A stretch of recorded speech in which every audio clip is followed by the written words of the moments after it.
afternoon for this monumental moment in time. I'd like to announce that, first of all, that today is World Cancer Day. And I'd also like to introduce the new viral media campaign called Fight for the Fight to benefit the American Cancer Society. I'm very excited about everything that's about to take place. This is a 12-month campaign that is going to raise awareness, create donations, which will be able to help with research and cures and help other people, and as well as everything all about people getting together and celebrating life. That's really what it's about. So at this moment, I'd like to introduce the VP of American Cancer Society, Alvaro, and he'd like to come up and say a few words.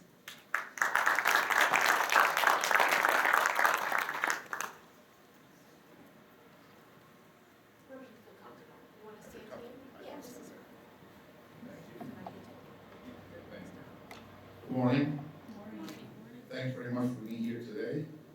World Cancer Day, which is what we're celebrating today, is a global movement. But before I go into that, I'd like to recognize Laura Lass for her CEO and founder of Chef Key, for launching this campaign, for her unwavering support for American Cancer Society, locally and nationally, in order for us to advance our mission.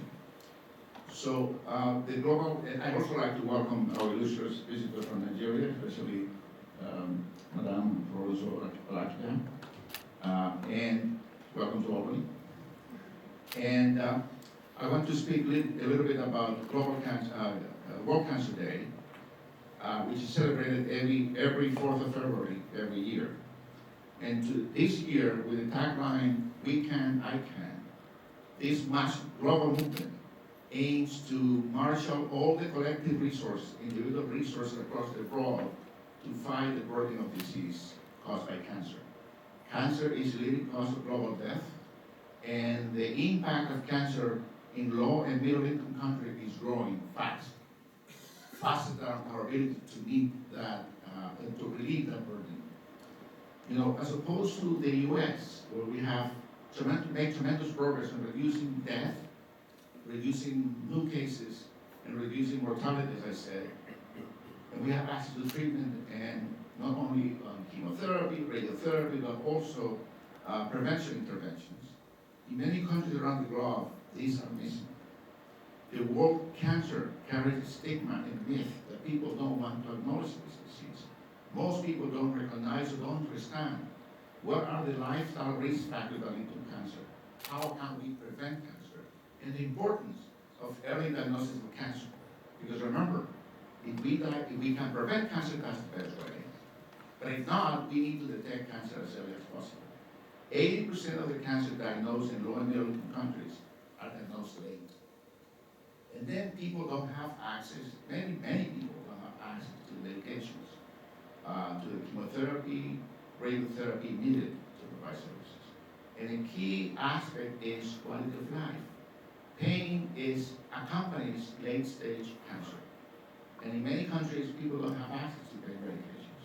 So that's why we're working with countries across the globe in our global mission to relieve the burden of cancer, helping educate communities, helping to prevent cancer, and make sure that people have access to treatment when they need it. In Nigeria particularly, we have worked with the Treat the Pain initiative, which aims to increase access to pain medications for people with advanced cancer. And across Africa, we're working with IBM Health Corps to develop a technology-based inventory of what chemotherapies are needed by the different governments and countries. So that way we can build capacity in countries to address the burden of cancer that is growing in low and middle income countries. So I want to acknowledge your presence here today, your support. And I want to thank also the support campaigns like Fight for the Fight, so the American Cancer Society is able to pursue our mission to save lives, celebrate lives, and lead the fight for a world without cancer. So I'm pleased to present Farrucho Alakida the certificate of appreciation from the American Cancer Society for your commitment to this campaign and to our mission to lead the fight for a world without cancer.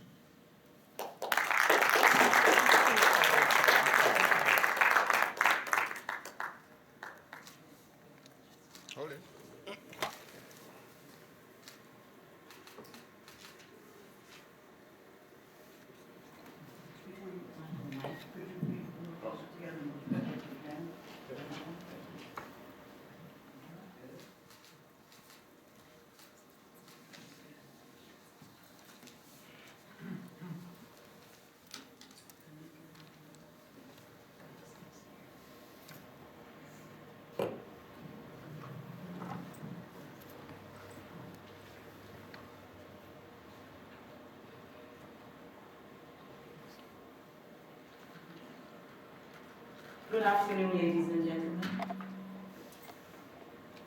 It's my pleasure to be here, all the way from Africa, and specifically Nigeria.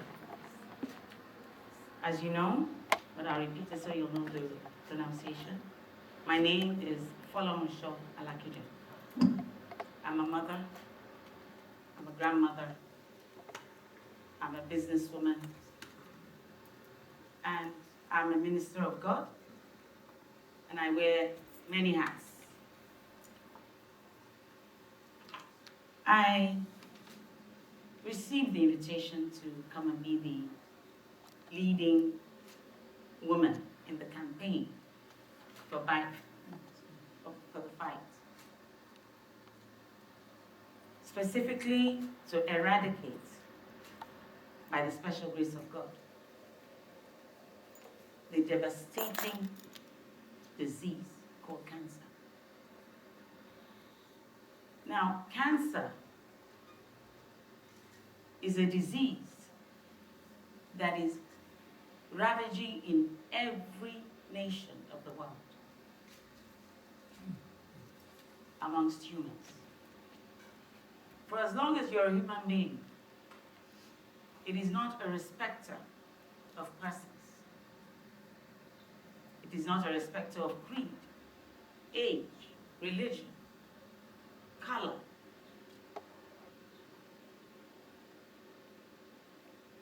The fact that human beings are alive and they're trying to remain alive, and there's this disease that's going all over the world, brings each and every one to the table to ensure that we all rise up to the occasion, to ensure that we beat it rather than have cancer beat humans. It's a race that must not be bigger than the human race. The human race has to beat this thing. And we can no longer sit back and say, because I don't have it, then I don't need to do anything about it. Anybody can have cancer at any time. And I'm sure that every single human being knows one person or the other, or has been close to one person or the other, either by family or friendship. Whatever form the relationship is, you'll always know someone who is close to you, who has maybe died of cancer, or is fighting cancer. And it is our collective calling to ensure that we rise up to the occasion and begin to think of doing something about it, and begin to actually take action to do something about it, and ensure that lives should no longer be lost unnecessarily just because the world has not been as active as it should be. We learn that in the American society,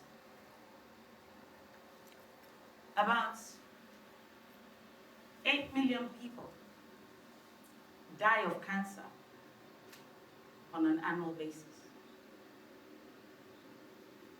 And up to 14 or 15 million new cases are discovered on an annual basis. And that if we're not careful, in another 2 decades, a third of human beings could be dead.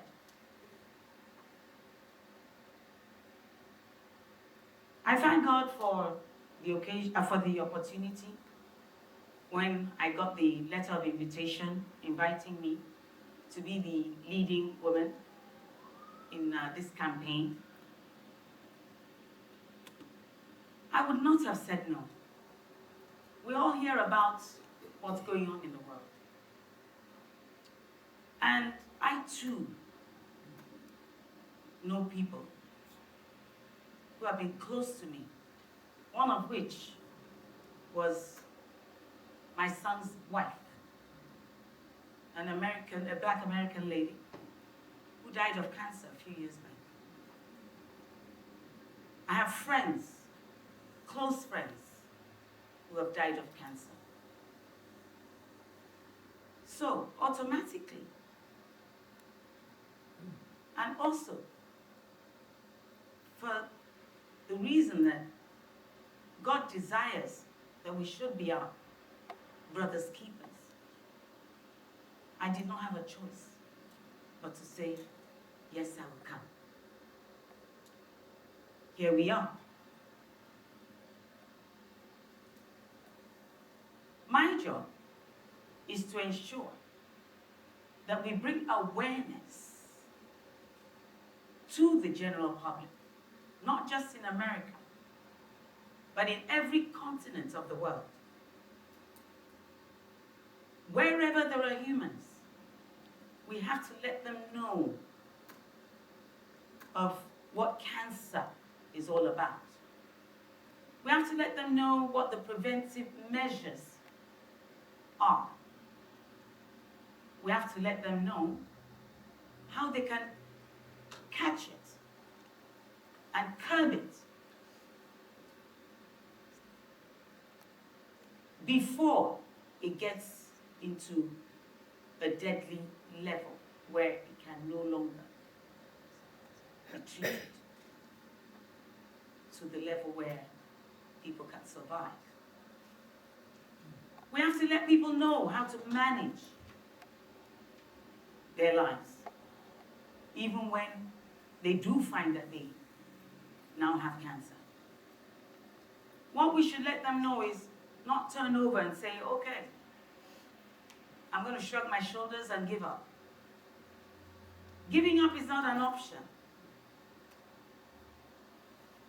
Whether you have caught it or whether you know people who are close to you who have caught it, we all have to be in this together.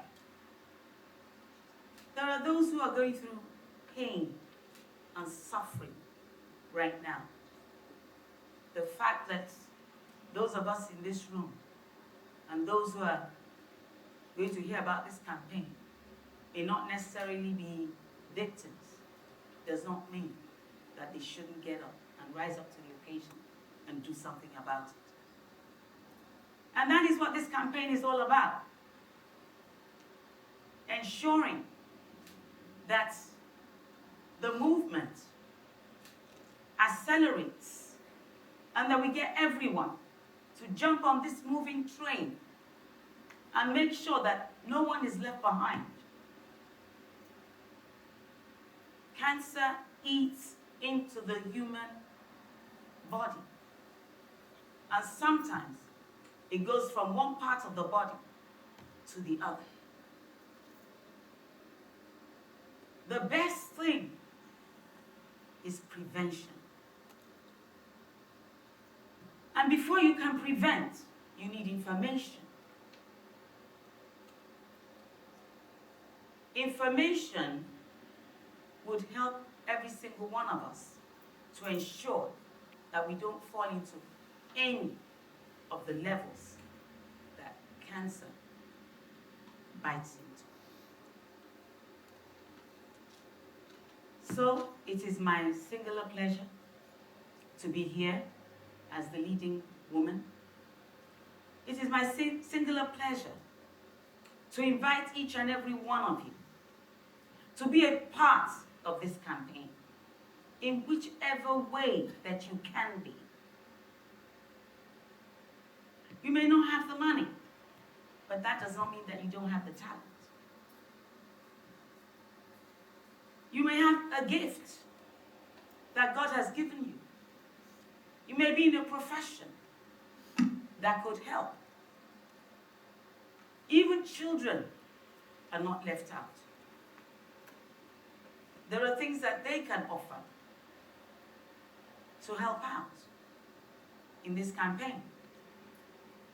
Nobody should shrug their shoulders and behave as if it's no business of theirs. Cancer usually will not tell you in advance that you're next. But if you have the information on how to prevent it, it won't even come knocking on your door. Just the same way that humans have polluted the environment, despite the fact that God had told us to look after our environment. And we're now facing situations like climate change. In likewise manner, we have polluted our temples. We have polluted our bodies. We're not living the way our Creator would have liked us to live. And that is why we face some of the diseases like cancer. We need to know that we need to go back to basics. Breathe into clean air and breathe in clean air. Drink plenty of water. Drink pure water. There are things we need to do to ensure that the water we drink is pure. Sometimes it can be a little bit expensive, but there are also cheaper ways of doing it. You can filter your own water in your own home. You can decide to go to the mountains now and again to get fresh air into your lungs. You need to know what to eat and when to eat it. You need to buy books and get more information. You need to go online and get more information. And that's free of charge. There are different ways that this campaign is going to be calling on each and every one of us to do something.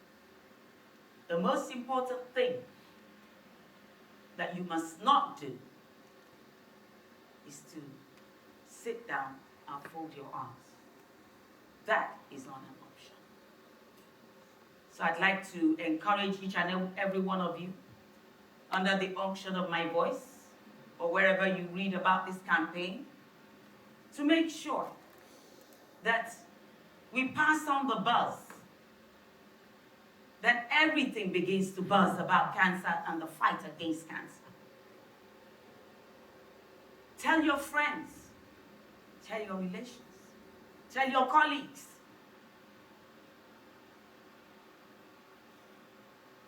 Speak to people in your places of worship. Give what you can, no matter how little. Every drop counts and will make a difference. Yes, we can. Yes, we will. Thank you.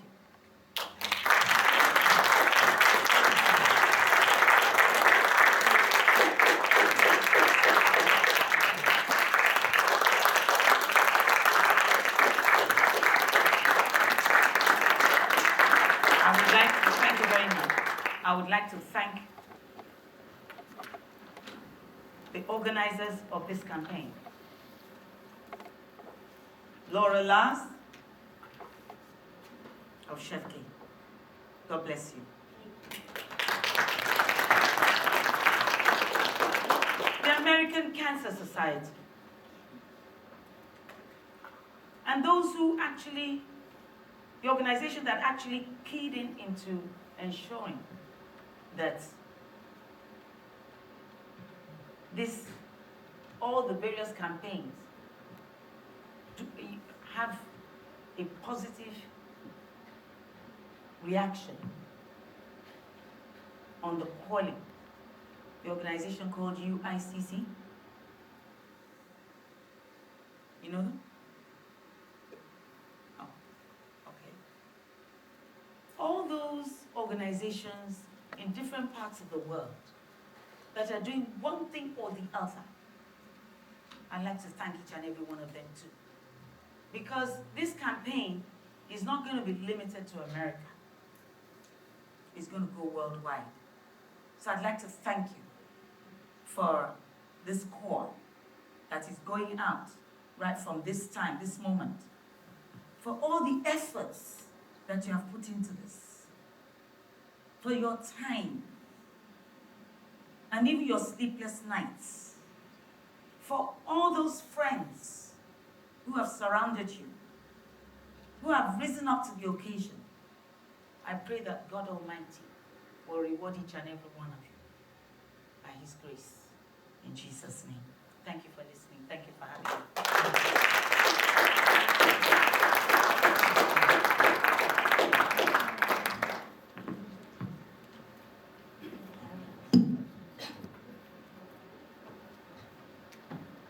I just want to end off by saying that thank you everyone for being here today. We're very excited about this campaign. Can you hear it as well? Is it? I just wanted to take a moment to explain a little bit about how the campaign works before everybody goes. So, Fight for the Fight is a viral media campaign. And what that means is if we look back at the Ice Bucket Challenge, which created a viral movement, it wasn't anything that was strategically marketed. It became so big that in 4 months it helped raise $115 million for ALS. So we want to do that times 10 with this campaign. We wanted to reach out to people all over. It's not just about raising money, it's also about allowing people to share their story, which is so important. Everyone has a story, whether they've lost a loved one to cancer, whether they're battling it themselves or a close friend is battling it, whether they're a survivor, everyone has that special story. And it's a healing to be able to speak that. And putting it on these videos and sharing it out is so powerful and healing, and it inspires everyone to really do something. I mean, with 1 out of 3 people getting cancer, it's really time to do something and let this really happen and bring it out. And besides the dedication videos, we also have a pepper challenge, which for people that like to do something very creative, we have that where they can, our symbol is the pepper with all the antioxidants in peppers, and we're really promoting healthy eating through this campaign. So by doing this, it's something that people can share and it just passes and becomes viral. So we know that this is going to become viral. There's no question to that. But each and every one of you have to go and post pictures and share and like and just hashtag Fight It Forward. It's all about fighting it forward. And the more we do that, the more people that are going to be saved, the more people that are going to be helped, and we can soon end cancer in our lifetime. And that's really our goal, and we know we can make it. But we have to stand together as a community and share this out. And don't put it off. Do it today. So today marks World Cancer Day, and Fight for the Fight has just launched. And I want to thank